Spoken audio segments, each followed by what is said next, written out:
টেকসই ঘটছে পথ দুর্ঘটনা, ঘটছে প্রাণহানির মতো ঘটনাও।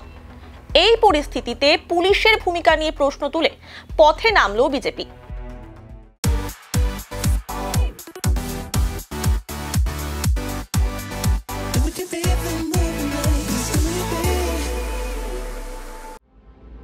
রবিবার ডাবগ্রাম ফুলবাড়ির বিধানসভার বিজেপি বিধায়ক শিখা চ্যাটার্জির নেতৃত্বে ইস্টার্ন বাইপাসের বানেশ্বর মোড় এলাকায় পথ অবরোধে সামিল হন বিজেপির নেতাকর্মীরা।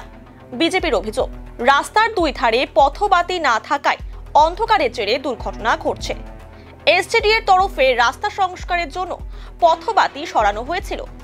রাস্তা সংস্কার শেষ হয়ে গেলে পুনরায় পথবাতি দেওয়া হয়নি, এর জেরে দুর্ঘটনা ঘটছে। সম্প্রতি এক যুবকের মৃত্যুর ঘটনাও ঘটেছে। নিরাপত্তাহীনতায় ভুগছে পথচারীরা। এই পরিস্থিতিতে পথ নিরাপত্তার স্বার্থে দ্রুত পথবাতির ব্যবস্থা করার পাশাপাশি পুলিশ পেট্রোলিং এর দাবি জানান বিধায়ক শিখা চ্যাটার্জি। দীর্ঘদিন এখানে অ্যাক্সিডেন্ট হচ্ছে, অন্ধকারে ডুবে থাকে বাইপাস রাত্রি হলে, অথচ এই ইস্টার্ন বাইপাস ঝকঝক করতো লাইটে, সেই লাইট এসজিটিএ তুলে নিয়ে চলে গেল। রাস্তা সারানো হবে না কি হবে তার জন্য তুলে নিয়ে চলে গেল। আমরা তখন জিজ্ঞেস করেছিলাম কতদিনের মধ্যে লাইটটা বসে যাবে। আমাদের বলা হয়েছিল যে 1 মাসের মধ্যে লাইট বসিয়ে দেবো, কিন্তু আজকে 2 বছর অতিক্রান্ত হয়ে গেছে, লাইট কিন্তু নেই।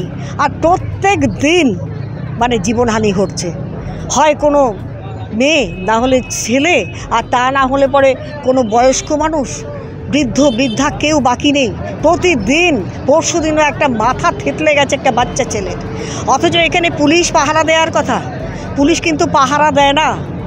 এখানে গাড়ি এত বিশাল গতিতে চালানো হয়, সে ট্রাকই বলুন আর বাইকই বলুন, বিভৎস আওয়াজে বিভৎস গতিতে গাড়ি চালানো হয়, যাতে অ্যাক্সিডেন্টটা ভীষণভাবে হচ্ছে, তার মধ্যে অন্ধকার।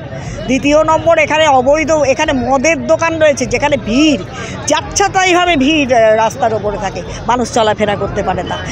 প্রতিদিন এই যে অ্যাক্সিডেন্ট, অথচ এখানে কোনো হেলদোল নেই। তখন পুলিশ আসে, উঠিয়ে নিয়ে চলে গেল, ফুরিয়ে গেল। কিন্তু যার বাড়ির গেল তার বাড়ির তো গেল, সেটাতে তো আর কোনো ফিরে আসে না কেন।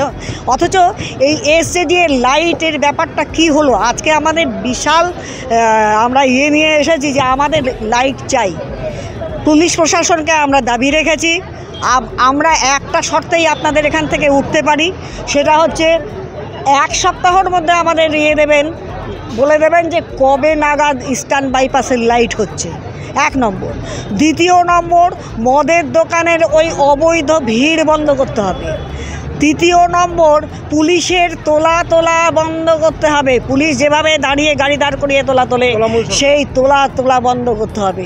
4 নম্বর হচ্ছে পেট্রোলিং করতে হবে পুলিশকে পুরো এলাকা, এইগুলোতে যাতে কোনো প্রাণহানি একজনেরও না হয়। এই সমস্ত ব্যাপার দাবিগুলো তাদের কাছে রাখা হয়েছে। তারা কিন্তু স্বীকার করেছেন যে আমরা অবশ্যই ব্যবস্থা নিচ্ছি। গাড়ির তেজ গতিও আমরা কিছু নিরোধকের ব্যবস্থা করছি, আমরা ইলেকট্রিকের ব্যাপারটাও কথা বলে 1 সপ্তাহের মধ্যে আপনাদের জ্বালাচ্ছি, পেট্রোলিংয়ের ব্যবস্থাটাও আমরা করছি। সমস্ত ব্যাপারটাই ওনারা বলার পর তখন কিন্তু আমরা উঠতে বাধ্য হয়েছি, এবং ওনাদেরকে এটাও বলে দিয়েছি, আপনারা যদি লাইটের ব্যবস্থা না করতে পারেন, এই অ্যাক্সিডেন্ট কমাতে না পারেন, আগামীতে বৃহত্তর আন্দোলন হবে। আজকে টেলার দেখিয়ে গেলাম, আগামী দিনে 50,000 लोगों को अपनी मंजिल से है जोड़ा और नई उत्साह के साथ आए हैं फिर से थामने आपका हाथ। श्री शांति होंडा।